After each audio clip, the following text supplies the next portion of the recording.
Hey guys, welcome to another episode of the Top Producers Nation podcast. This, of course, is the podcast that is made for agents who are committed to being top producers in their desired market.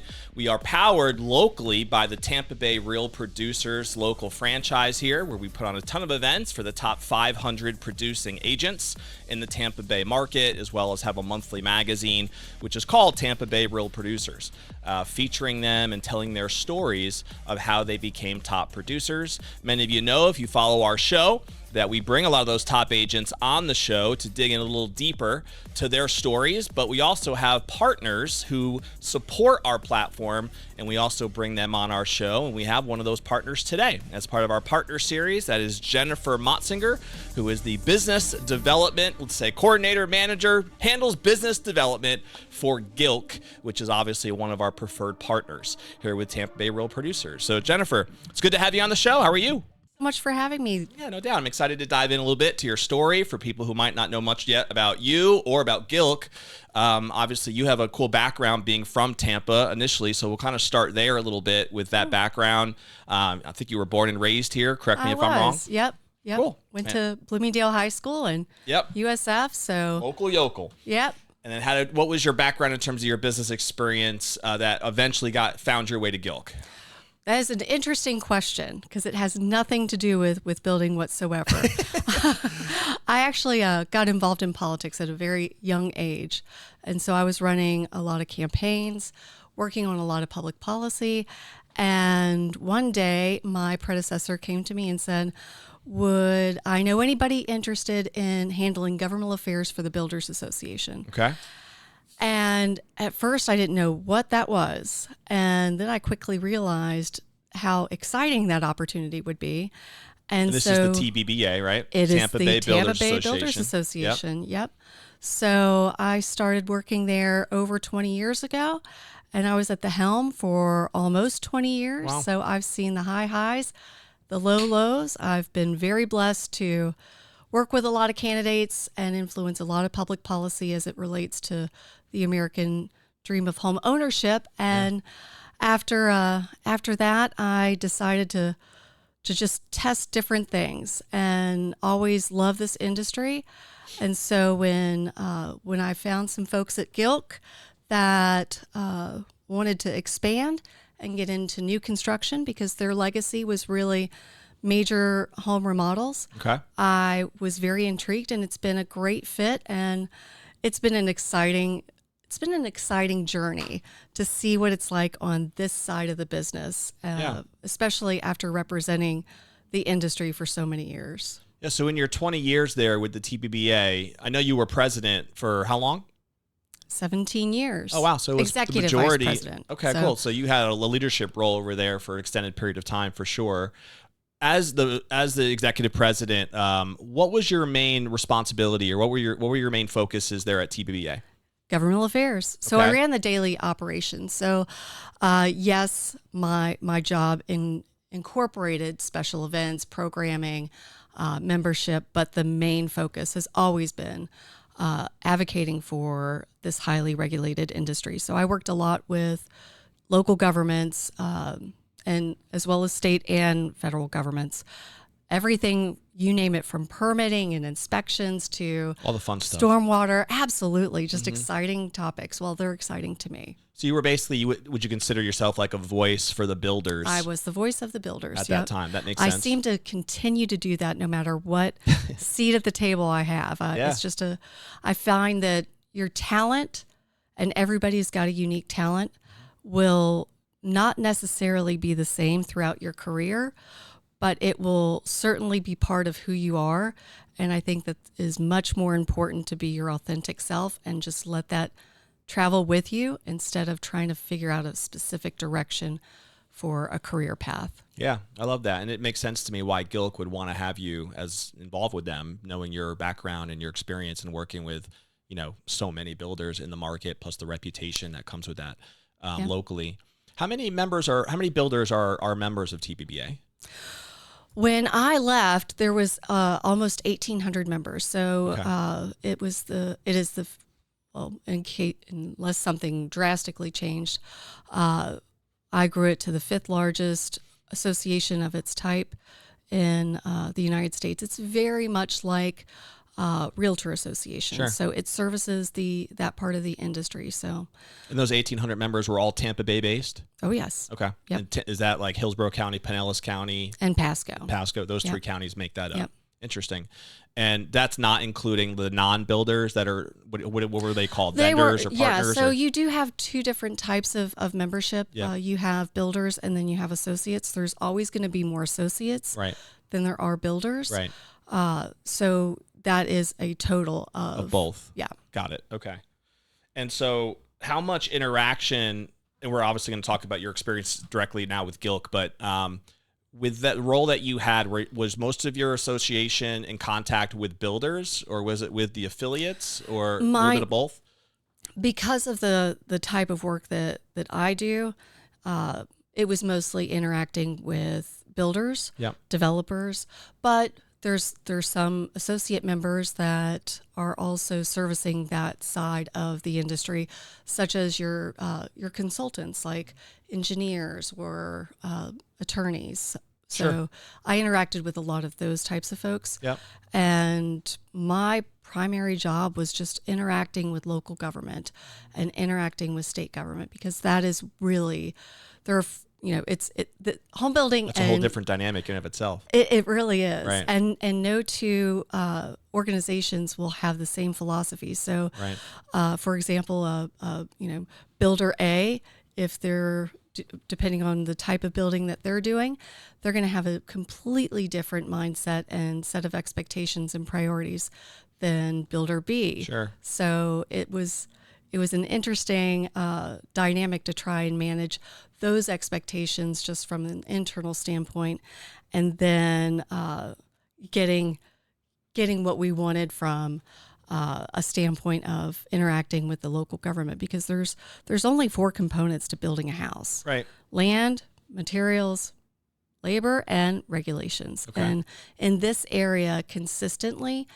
25% of the cost of a home is directly related to the regulatory side of things. So whether that be impact fees or tariffs or And that's the stuff the builders are going to want to try to eliminate or minimize as much as possible. at least have a voice, Right. because everything does trickle down. And we know, if you can get a permit out in 30 days versus 4 months, that's certainly going to provide more certainty and cost. So that's really what it's about, is trying to provide certainty and trying to make sure that any regulatory, and by the way, it's a highly regulated industry for a reason. Sure. So it's important, but we just want to make sure that it's not burdensome. Totally. Or, most of the time, it doesn't matter what the codes say, there's going to be some contradiction in there.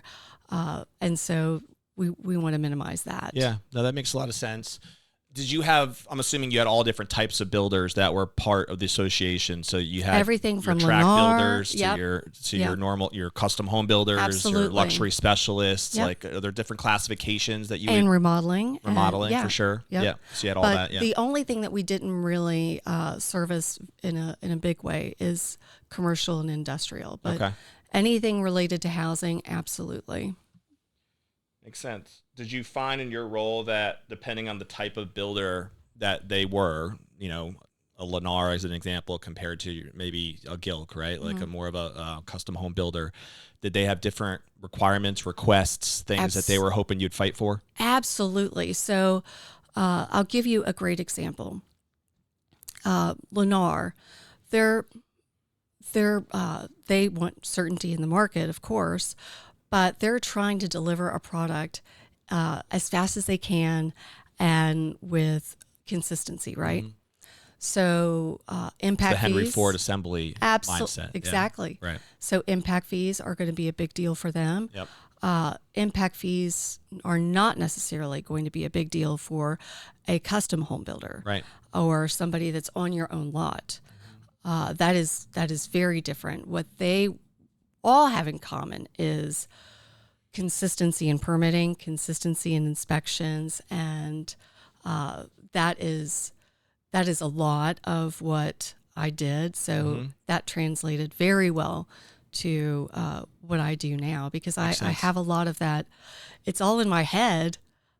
So however I can help somebody in the industry, and that's why I enjoy what I do with GILK so much, is because I get to help not just the builder, but I get to actually help the client, the home buyer. Get into that's ultimately the goal, really, at the end, right? Is get that dream home made right and make sure that the client is satisfied. Yeah.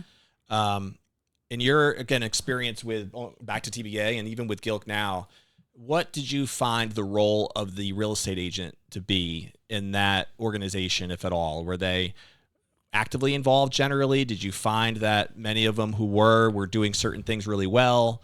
What was your experience in just the perspective and the role of the real estate agent in that world? Sure. Well, the role of realtor in home building world is really critical. I would say that it's a love-hate relationship, because builders are, if it's a great market, then sometimes they feel like they don't need realtors as much. I don't find that to be true. It's always the yin and the yang, right? Yep, right. yep. But I've seen they it. come begging when they need them, and then they kick them to the curb when they don't. In 2005, it was a very different story than in 2010. Right. So, it should be a very symbiotic relationship. Sure. Because the realtors, I mean, they're the ones that are, I don't want to say they're in the trenches. They're in the neighborhoods. Sure. And they're the ones that have the clients, and they have the client's trust. So why wouldn't you want to work with a realtor and develop those relationships? I find that they're extremely important to my work. Yep. And the market is changing. So think about this. Last year, this time, we probably would have been focused on new home construction at a price point of maybe above $2 million for a luxury product, especially waterfront, which is extremely desirable. And now it's more about connecting with realtors to help them with their clients that might need something completely different. Like maybe they're still going to purchase, but maybe they'll purchase something a little bit less in a neighborhood that they really desire, and they need a major remodel. Well, that's also what we do. So we are not going to be nearly as effective just posting that different places as we would by partnering with realtors and really fostering those relationships. So that's why they're so important. When you came on to GILK, and they obviously respected your experience and your expertise and thought that you would be a great ambassador for what they're trying to build, what was it about that marriage that worked for you? Was there a vision that was aligned as to where you guys wanted to take things? Absolutely. My favorite book is The Four Agreements. Don't it's a great take book. It is Don't take anything personally. Always do your best. Be what up, J Mac? Hey man. Hi. Let me introduce you to Jennifer real quick. Hi. Jennifer is with GILK, Custom Home Building. Well, it is a pleasure. You look very custom building. It doesn't she? I mean, she knows her builder stuff, J Mac. She knows her build. She used to be the president of TBBA. Well, that makes sense. Thank you. I'm glad that I was able to finally turn in my black Brooks Brothers suit for something a little bit more. That's right. That should make you feel good. Jason doesn't give out compliments very often, so it's good.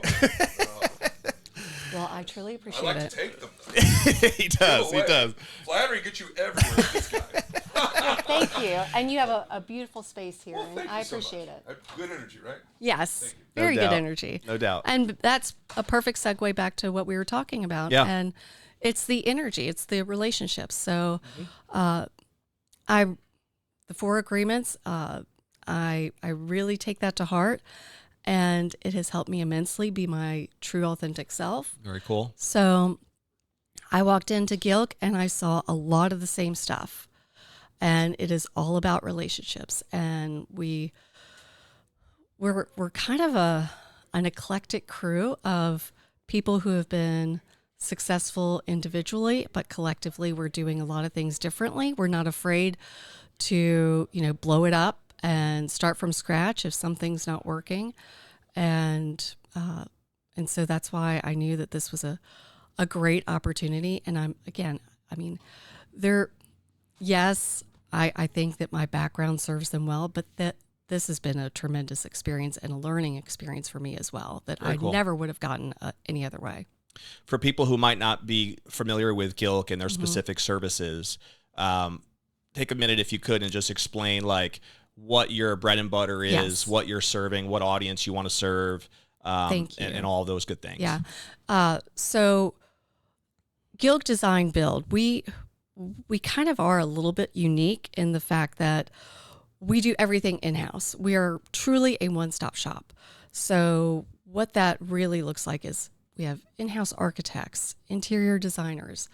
We have general contractors. We all work together to provide a client with helping them realize their vision for a truly luxurious custom home design experience. So would you say your focus is luxury? Absolutely. Is that $1 million plus, or is there a price point on that? Yeah, there really is. It fluctuates with the market. We're capable of doing a lot of things, Sure.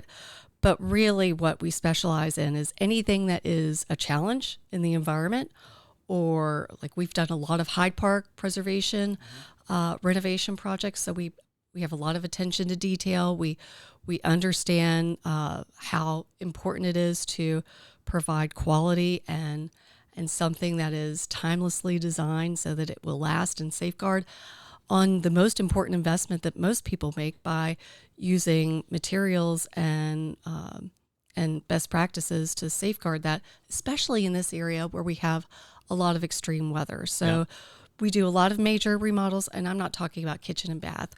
That is like not build-ups, whole house tear downs, remodels, major renovations and additions.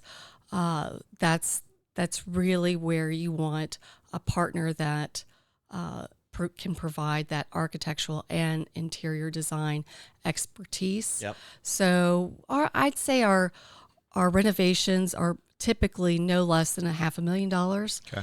And our new construction is probably not going to be less than $1.5 million on your own lot. Okay. And are you serving all of the Tampa Bay area? We are. Hillsborough, Absolutely. Pinellas, Pasco County, all 3 counties? Yep. Okay. And again, if you're in an existing neighborhood, then you've got a very different situation than on your own lot, infill, waterfront. We've got a project that we're doing in Riverside Heights that's very complicated because of the terrain.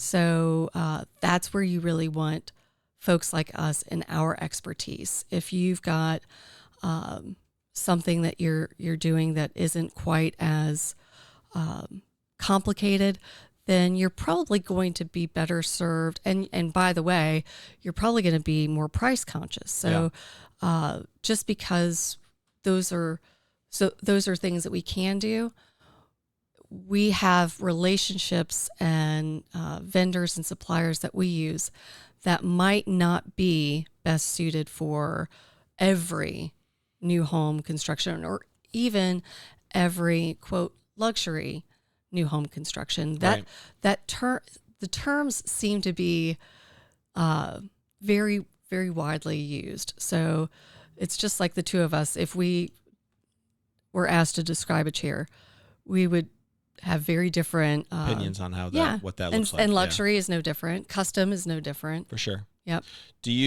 Are you guys developers as well? Do you buy land and then develop and work with an agent on the back end to sell the property, or do you generally only work with people who are bringing a lot to you? We have not done anything with taking down lots yet. Okay. It's a very volatile market in that respect right now. There's a lot of supply, so I'm not saying that we would not be open to it, but the right opportunity has not presented itself. However, because we have an architect on staff and we do have the expertise on staff that we do, we have the ability to do a lot of co-marketing with realtors. And so for example, this is very applicable today because of what just happened with the 2024 storms. If a realtor has a client that has a piece of property and it's very difficult to sell for that high price that they want to get, and everybody wants to maximize their investment, of course, we can definitely co-market and present some renderings of what that lot can look like to a new home buyer that wants to build on that property. And unfortunately, because of the storms, and we have so many properties that are below sea level or one story, there's a lot of people that have been impacted. So we want to help those people as best we can. And that's not just for that segment of the community. We could do the same thing in places like Avila, for example, or an empty lot in Odessa. Yeah. So, and that, it sounds like that in general is how you work with most agents, in terms of an agent brings somebody to you who has a lot. They're obviously interested in building on it. That person, the owner obviously wants to get an architect to be able to lay out some designs. So that's generally how the relationship has worked on that front end.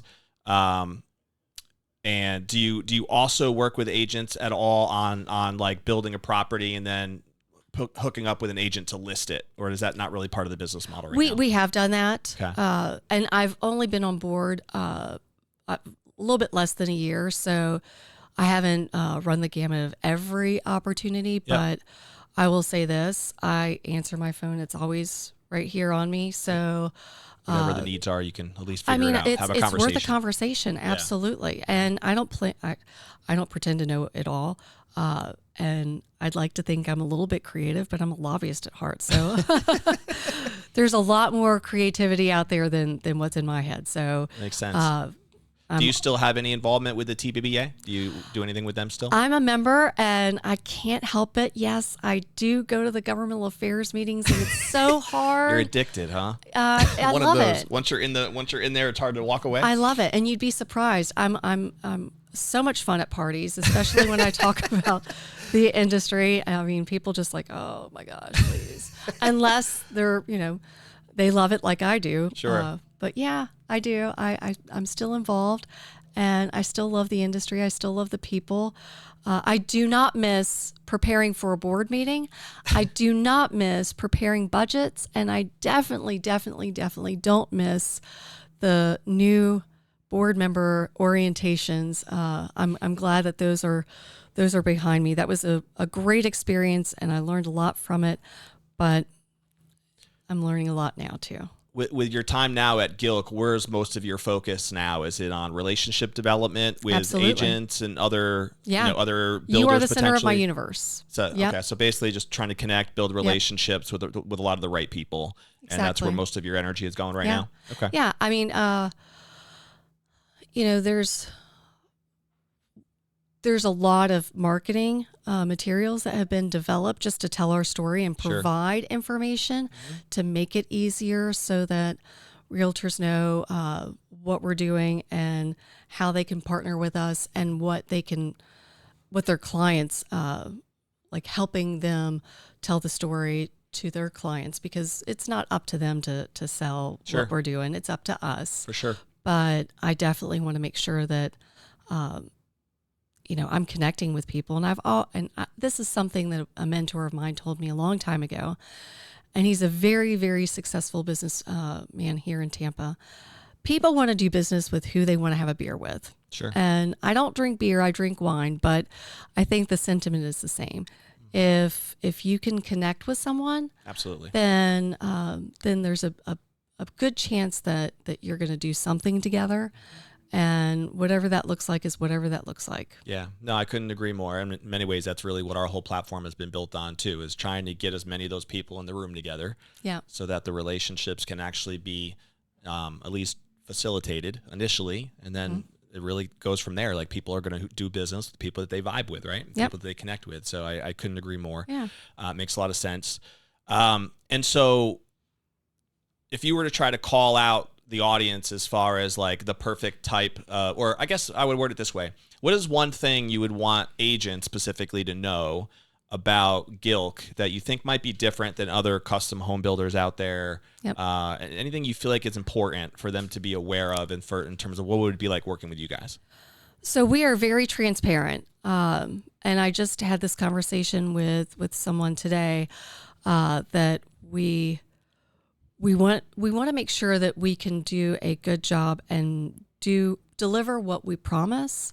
So we're not going to take just anything. We can't do that. So because we have a design and we have interior designers, we have architects, but it truly is a design build firm. Mm-hmm. So the design comes first. Mm-hmm. So what I want our realtor partners to know from us is that if you choose to work with us and you give us an opportunity to gain your trust, we understand the importance of that. You're giving us a client. That is just as much your reputation as it is ours. Sure. So we value that relationship very much. And we want to make sure that we do a good job. So we're not going to say, yeah, we can design that house and we can bring you in if we don't have the manpower right now to do that. And we'll be upfront and honest. And so How many projects are you guys doing now? Do you know? We are in various stages of about 10. Okay. And do you know what your capacity is? Yes, we do have more capacity. Right now, because of the storms, we have helped a lot of friends just put their homes back together. Sure. And so that has not really been our focus. That was just something that we did because we've all been impacted. Yeah. Absolutely. And of course, we have the expertise. Yes, we're going to do it. Absolutely.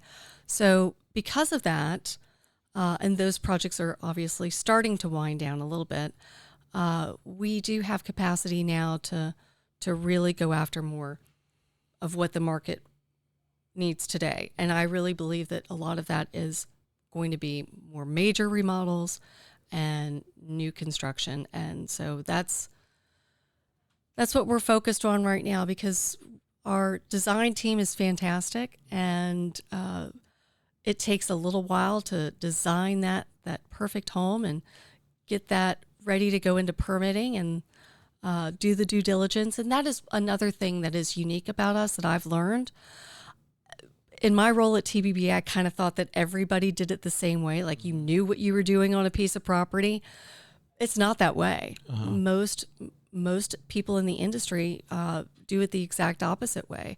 They get the client, they design the house, they get it ready to go to permitting, and then you figure out what you can do on the property by and large, which is, in my opinion, really cost prohibitive, because that means that you're more likely than not going to face some challenges, because then you find out what you can and can't do on your property. Yeah, it seems a little backwards. It does. Like, you would think if they're getting the client first, they have to create certain expectations to secure that client, right? And then they might not be able to fulfill those expectations potentially? Well, think about this. So we're sitting here in Tampa, and Tampa is a tree city, and I've spent many years on many tree canopy studies and being engaged in tree ordinances more than I care to remember.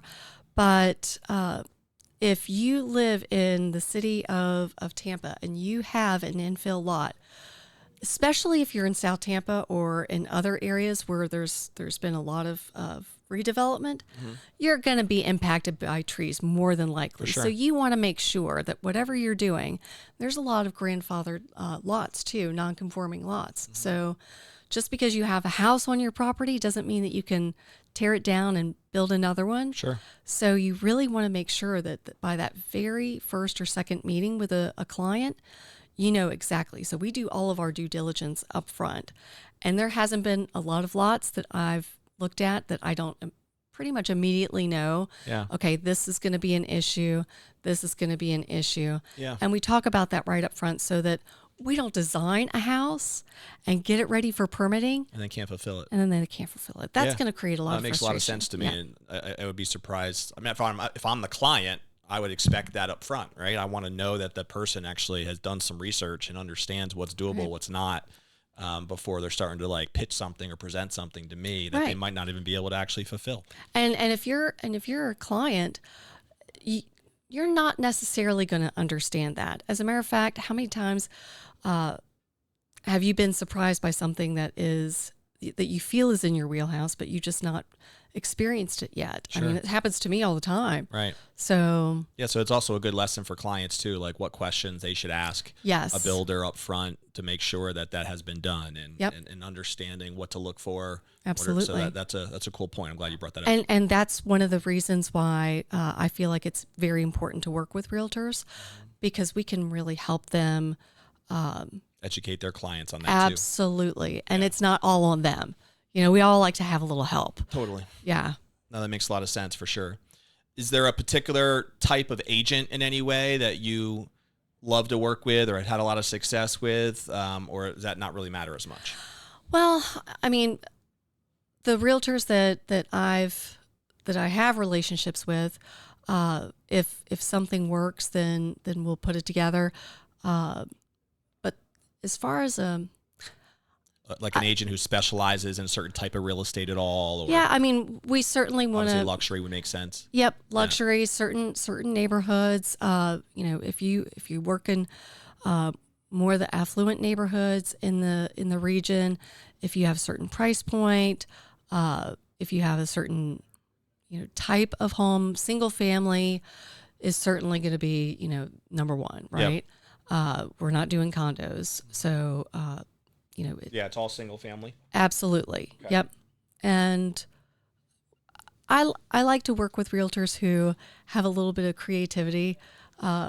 We always learn from each other, so it's a neat fun with experience. as you know, we do these MVP socials that we Yes. run monthly, and last month we did one in South Tampa at a custom home build, gorgeous property. It was like 10,000 square feet, had a cascading pool in the middle of the house was built around the pool, Oh wow! and it had 3 floors with a nightclub that was built into the 3rd floor. Oh wow! Yeah, so they're actually, the owners of it are turning it into a Airbnb, like a luxury Airbnb corporate retreat type of a thing. Okay. It's called the oh man, I mistake. It's on our website, on our Facebook page. You weren't there, were you, Rob? It's on the Facebook page. I'll have to get it to you. But it was called like the Escape or something like that. That wasn't the name of it. It was something else. They branded it though really well, and it was a beautiful property. But we've been trying to now with these MVP socials work with builders like yourself and a lot of agents, obviously, who have really kind of unique listings to spotlight those properties and also have a great time with the agents who love just walking around those types of homes and experiencing the design. So we have one coming up next Thursday in Reddington Beach, another beautiful waterfront property that an agent who we've had on the show, Bill Grammatica is his name. His brother Martin used to kick for the Tampa Bay Buccaneers. Yeah. So Bill's been on the show before, and he has that listing out there in Reddington Beach, and he reached out to me about wanting to put together a little event there. So, yeah, I mean, I think as a builder like yourself, like being able to see these different designs and whatnot that are out there from things that you guys have obviously done and things that you've looked at, I'm assuming there would be some inspiration maybe taken from that kind of stuff. Absolutely. And as you know, our company was co-founded by 2 former Bucks players. Yep. And it's interesting because not a lot of people realize how many people in the sports and entertainment industry transition to real estate. Yeah. But we're only number 2 to sportscasting.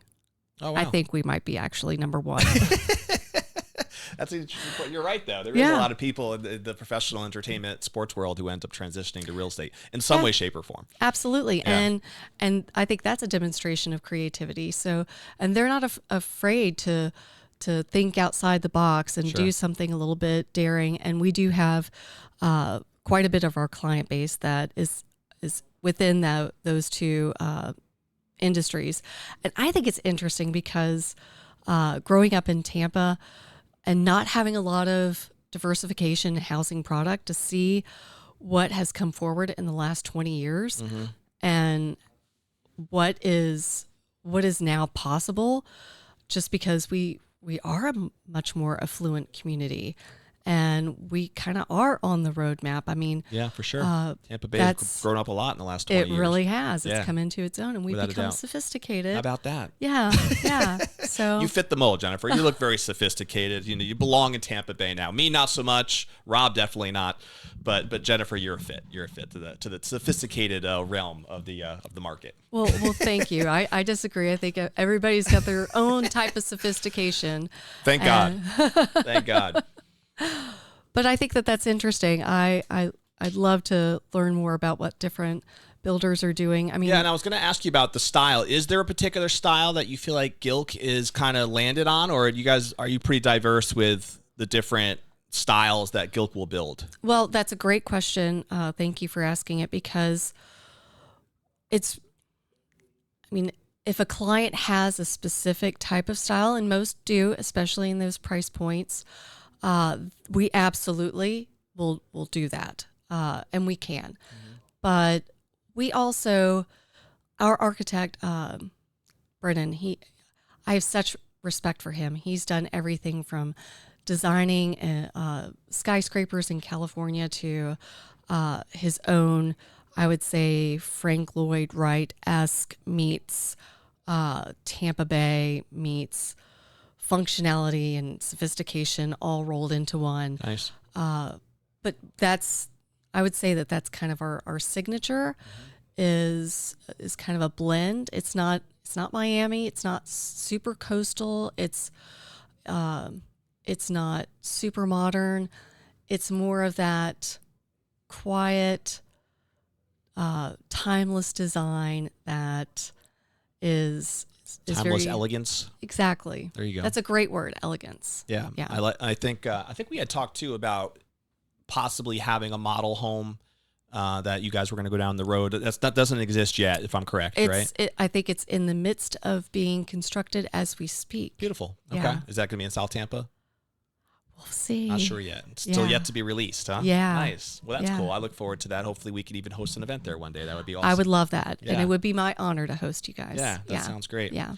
So for people, again, who don't know you yet very well on the personal side, even though we've touched on your background a little bit with TBBA, I want to switch gears for just a few minutes and at least give people a little bit of insight about you. Oh. You mentioned you're married earlier. I think I can't remember if it was on camera or off camera, but you just got back from a trip to from the Caribbean. So you've been traveling, it sounds like, the world with your husband here, just experiencing different islands there in the Virgin Island area. So my fiance and I, we haven't gotten married yet, although he likes to kid me that we've been engaged longer than we were dating. And, I don't say this to him, but, he was smart to put a ring on it. I'm sure he was. Is there a date in the future, or that's yet to be determined? We've toyed with different dates, but he and I both are in semi-new roles. Both of us have. What's he do for work? He is actually the president of Amerant Bank here in Tampa, which is housed within these walls of this particular office. Yeah. So So you're familiar with this area? yeah, very. And you're a member, too, of the Center Club, I believe, right? Upstairs We still? are. Yeah. Yes, we are. Very cool. Yep. So a couple rapid fire questions for you. Sure. One is, do you have a favorite book, author, seminar that you've ever gone to that you feel like has made an impact on you personally or professionally? Ooh, two. Favorite book is Four Agreements. I think we talked about that yep. earlier. And years ago, when the market was in terrible shape and associations were going to the wayside, I attended a seminar that focused on the Disney experience. And that was extremely profound.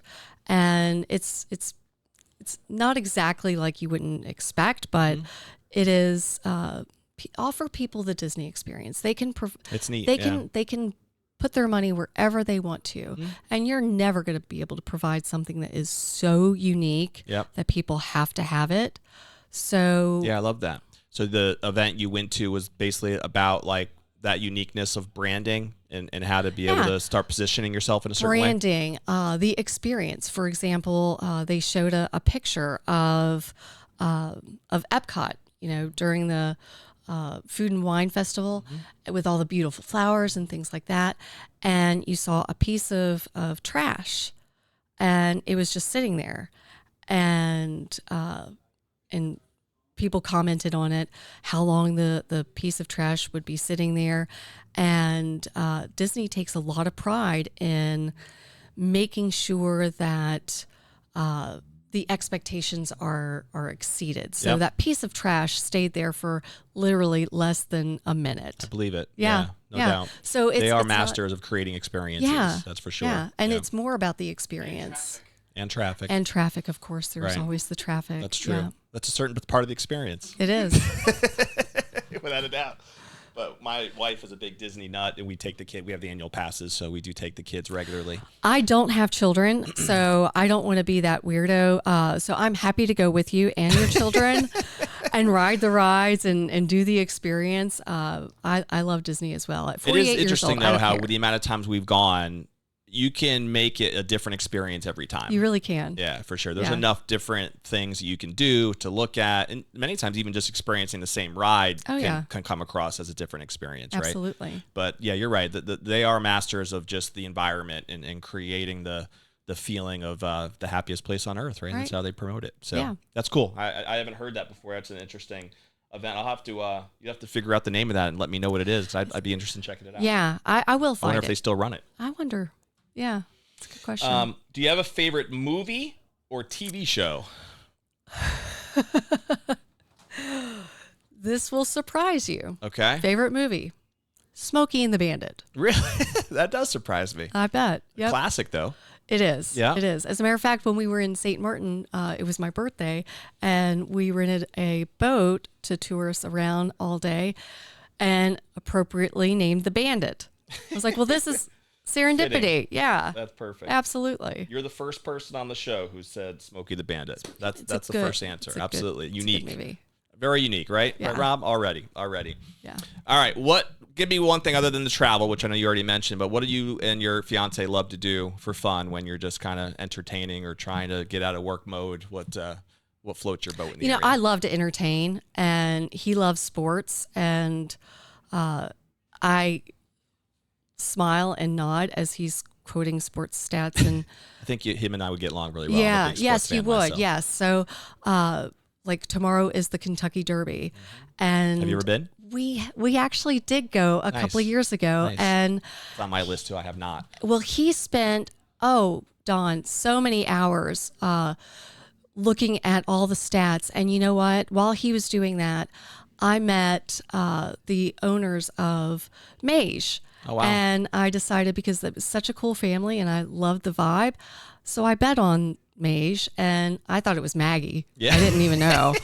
And Pulled off, huh? I won. And That's you know exciting. what? He didn't, but it's all in the family, so it works. Yeah. Sounds like he's a big horse guy. He is a big fan of basically every sport. So horse. Talk about experiences. Yeah. That's a pretty cool one too. I have It cousins was. I have a cousin who's a doctor in South Carolina, and he takes his wife every year, and they get to dress up and wear the fancy hats Yep. and the mint juleps and the whole nine. I or hope we'll be all that back fun next stuff. year. Yeah. Yeah. I definitely want to go, even if it's with them one of these years, just to make it happen. It's a That'd be great fun. it's a great experience. Did you get to wear a fancy hat?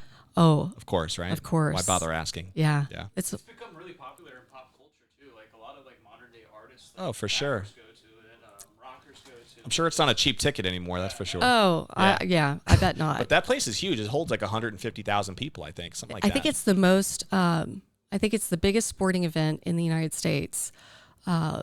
There's hundreds of thousands of people that go. Yeah, just the infield alone, I think, is exactly. like a couple 100,000 people just Yep. partying in the infield, right? Yep. Yeah. Yeah. It's worth a shot. Worth Absolutely. to go check it out sometime. But if you can't go to the Derby, then we can definitely experience a football game or a baseball Absolutely. game.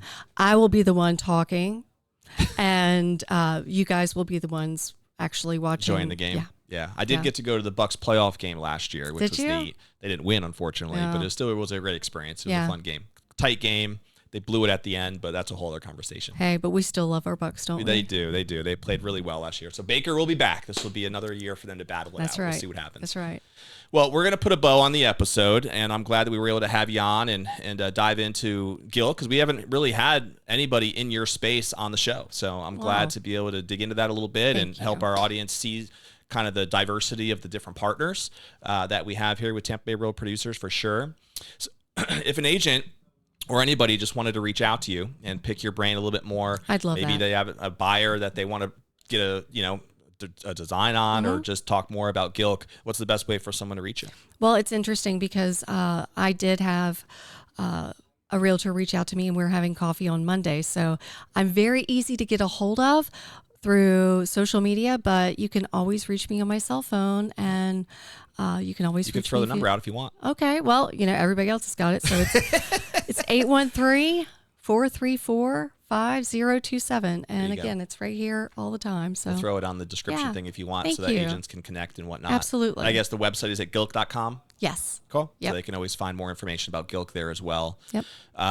And so the last question I have as we wrap this up is, I always call this the legacy question. So hopefully many, many years from now, when you're sitting on that rocking chair, Jennifer, and looking back upon your legacy, right, and what you'd want to be most remembered for, what do you think, personally or professionally, what do you think would matter most to you about what you'd want to be most remembered for?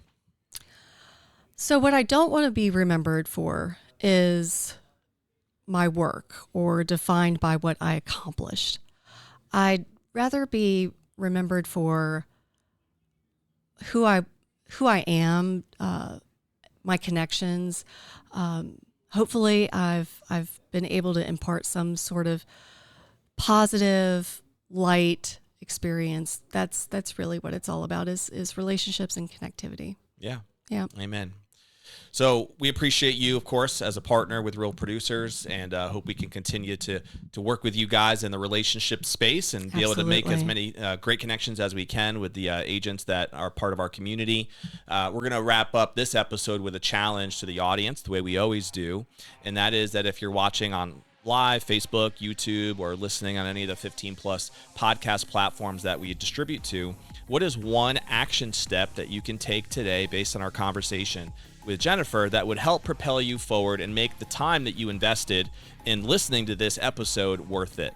Ultimately, I'm a big believer in taking action, and even if it's just one little thing, it could be just reaching out, right, to Jennifer and having a coffee meeting and learning a little bit more about how maybe you're an agent who knows you have buyers in your network who occasionally are interested in custom home builds or are buying lots, and it would be great to have a company like GILK in your back pocket as a partner, right? And so that could be an action step. Maybe you need a little bit more research on the type of people that are out there that are interested in the luxury custom build space, so that if you're not yet in that world as an agent, but you want to be, you can start to learn how to network and how to get into that world by using our conversation today as a barometer of where to go. Maybe you got to pick up the book, The Four Agreements, and start there, but or the movie Smokey and the Bandit, right? Whatever it might be, but do something, right? Take action on one thing that'll help propel you forward, so that way the time you invested was worth it. As always, check us out at topproducersnation.com so you can see the online community that we have in place to help you as an agent be a top producer in your desired market, including coaching, courses. We have a lot of great new things that we're excited about that are going to be releasing shortly to help support you as an agent in your journey of being a consistent top producer in your desired market. And you can find all that at topproducersnation.com. You can click the button below here and you'll be able to see that. And lastly, if you don't subscribe yet to the podcast, just click the button to subscribe. That way you'll be notified every time we drop a new episode, which does happen weekly with our current setup. And we love you guys. All your support is well appreciated. And we will see you, of course, on the next episode of the Top Producers Nation podcast. We'll see you then.